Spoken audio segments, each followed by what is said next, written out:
Hi Jürgen, hope you're well. I'm good. Good. I just wonder first of all, how much has the weekend taken out of your players and what impact therefore does that have on your thinking with regards to this game, and obviously there's another big game to look forward to at the weekend as well? Yeah, the next game has absolutely no influence on the lineup for tomorrow night, but the last game has. So we have to see. Obviously, we have the really super intense schedule, and we have to make sure there's nobody injured, as far as I know, in this moment. But we need to have a look who is fresh enough for this game and stuff like this. It's not because we see it really as a super important game. I know we are in the world of football where you won the first leg 3-1. That means for people who have nothing to do with the game, halfway through. Then you play City, left and right of the game, and it's like somebody could be with the focus somewhere else. We see it slightly different, to be honest. This is a super important game to us, and obviously we said a couple of times we tried so hard last year to get qualified for the Champions League, and now we can make it to the semis, which is incredible, and that's what we want to show tomorrow night. That it means a lot to us. When you've got a 2-goal advantage like that, what is the biggest threat to ensuring that you do get through to those semi-finals?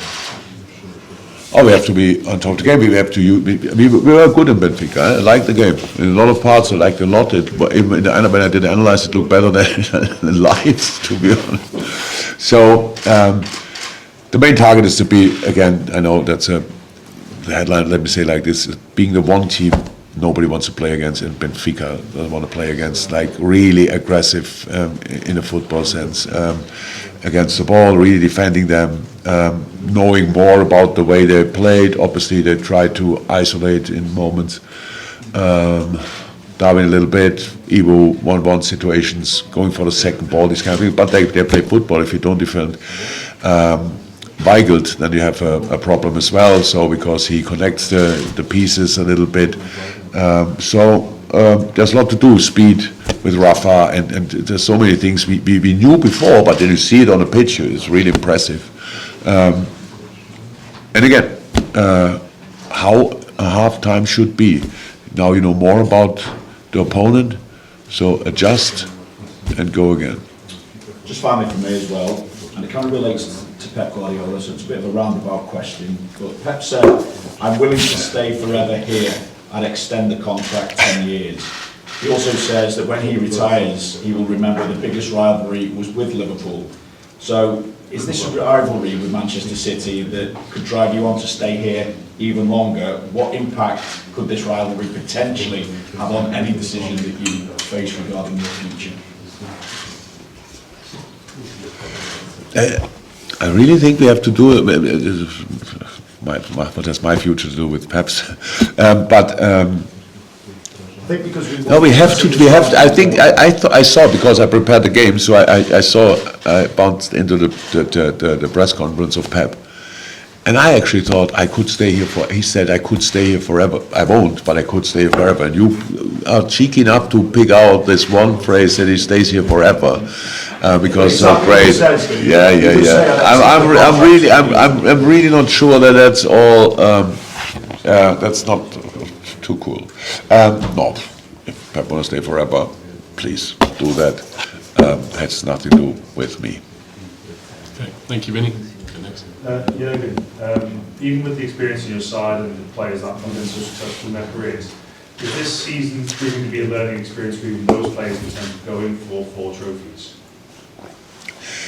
If you cannot go for 4 trophies, you are part of 4 competitions. So, and we are thankfully good enough this year good enough to don't go out early. But the fixture list we have now, and if let's get through. So we play tomorrow. It's the only game I'm concerned about is tomorrow night, Benfica. And we play Saturday, because of the success we had so far. We play Saturday City. That would usually be. It would have been Aston Villa. So it might have been Sunday, Saturday, I don't know. Then we play United. Then we play Everton. Then if we get through tomorrow night, we have a semi-final, and then the BT and the Premier League thought they give us Newcastle away at 12:30. So if that these all things, it's the schedule and how people use the fame in the moment. Liverpool is hot and everybody wants to see them. They couldn't care less. The TV station. You sit here and you go again. I know I'm angry about this, but it's just not okay. If we play a Champions League semi-final, if you find another league in the world and another broadcasting thing where they put then the one team who's in the semi-final, it might be two, it might be three English teams on a 12:30, like throw them a little stick between the legs. It's just what are you doing? Why would you do that? So that's why it's so difficult. Why it never happens, because nobody cares. So that's why it's unbelievable. We are still in three competitions. We play City. We saw how difficult it was. How could I sit here and think about other cups? We play Benfica tomorrow, and how could I think about winning the Champions League? I don't. We just try to squeeze everything out to stay as long in the competition as somehow possible, and then be there. Hopefully in the final or not, we will see, or in the league, that you can make the last decisive final step. That's it. Nothing.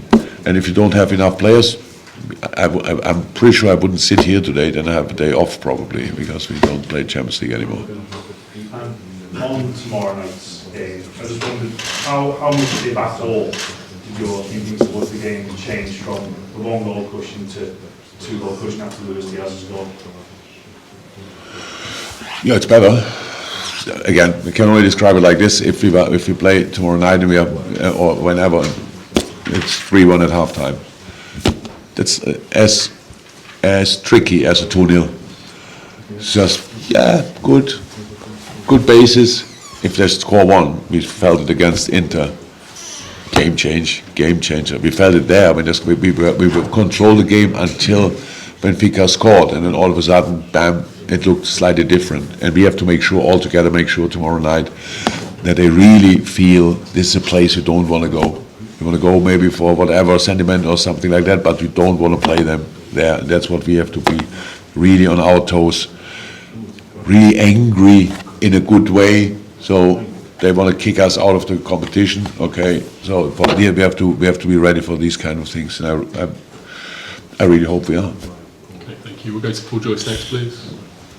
Yeah, your substitutions in games have had a big impact on the scoreline, and you make a lot of changes around 60 minutes. Is that pre-planned? 60 minutes or Yeah. no? It's a rather logical time. Halftime. You could do as well, but there's no real need for it. Just to use it in these competitions, when we have to make these changes.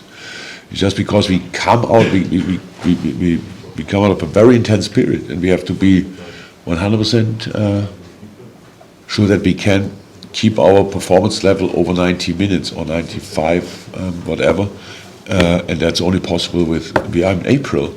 So the boys have already 50 games in their legs, so we are in April. That we have to make these changes then early, 60 minutes early or not, I don't know, but it's half an hour time, which is you can change it. You can be really influential in halftime, but it's not pre-planned that we say 60 minutes and I'll go. That's maybe if you're in the 58th minutes, you might rather wait for the 60s. I don't know. I don't even look properly at the watch. Neil. No, sorry, Neil Jones, front row, sorry. On Luis Diaz, is anything in particular sort of stood out in terms of you that you maybe didn't know about him? Because obviously everyone does the homework, but you don't know what a player's like until he comes into the... I didn't know how much he enjoys training. I had no idea. I'm not sure I saw ever somebody like that. I had studied before. He cannot stop smiling during training. It's really, he can just not stop. It's crazy. Yeah, I didn't know that. All the rest. How quick he will adapt? No, we didn't know that as well. But yeah. Does that rub off on players when you get a new signing comes in, he's got that enthusiasm and sort of has that attitude? Do you see that sort of give a little extra to the players who were on the field? Yeah, good. They're all happy. All players we signed in the last few years were all really happy when they arrived here. It's not that it's not the worst place in the world, to be honest. So it's like you can see that they're really flying, but then it's obviously how long that ever take. But Luis is now here already for nearly 2 months, so or is it 2 months? I don't know exactly, and that's rare. Is how much he enjoys training. That's really cool. Okay, thank you. Yeah, gentlemen, right there. I'm from Portuguese newspaper record. My name is Nuno Martins. I would like to ask you something about Roger Smith, Mr. Roger Smith, who has a deal with Benfica.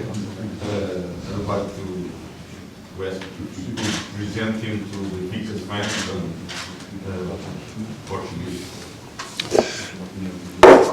Is this clear already, or what is the design already? Just, No, he didn't sign. No. The colleague, yeah, sorry. So I cannot speak about the coach of PSV Eindhoven. I'm sorry, that's not possible. Gentlemen at the front. Yes, Jürgen Klopp, hello. We are live for Sportive Portugal. What do you think will be Benfica's strategy for tomorrow? Of course, they had a different strategy for the first leg, but now they are under the results. So what do you think Benfica will do different than they did in the first leg? I don't know. But what I know is what I would do. I would go for it. Full throttle. Would go for it. Put us under pressure. Try to score early. If not, try to score a bit later. So that's what you do, and that's what we expect. Benfica respected us before, how we respected them before the game, but during the game, I'm pretty sure Benfica felt okay here and there. It was quite good. We were close. We could have done. That was right. But now, bad news for Benfica. Okay, It's Anfield. It's Anfield. They don't play only against us. They play against the whole crowd, and that's not. It's cool in a specific way, but we hope we can use that. And yeah, said a couple of times, we want to be the one team nobody wants to play against. That's what we want to be, and hopefully we can be that tomorrow night. We'll take the last two questions. So, gentlemen at the back. Oh. You have been here for almost 7 years now. Do you think that this squad of this season, in terms of individual qualities, is the best in Liverpool that you ever have in here? Yes. What's that? Just like that. Why? Full stop. Yeah. Oh. We since I'm here, we always had great teams. To be honest, I love them all. But now we have a bigger squad, high quality, all fit, which is the first time that since I'm here that is the case. More experienced. The boys who are here already long, I said nearly 7 years, means quite a few boys are here since I'm here, and so that means know much more about each other. Yeah, it's a strong team. Thank you. And the final question at the front here. Mr. Klopp, what do you think about Darwin, that it's the man of the hour in Portugal right now? Extremely good-looking boy, huh? And a decent player as well. So yeah, really good, I have to say. I knew him before, of course, but he played pretty much in front of me with his tough battles with Ibu Konate, physically strong, quick, was calm around his finish. When he finished the goal off, was really calm. Good, really, really good. So I was saying these situations, if he stays healthy, it's a big career ahead of him.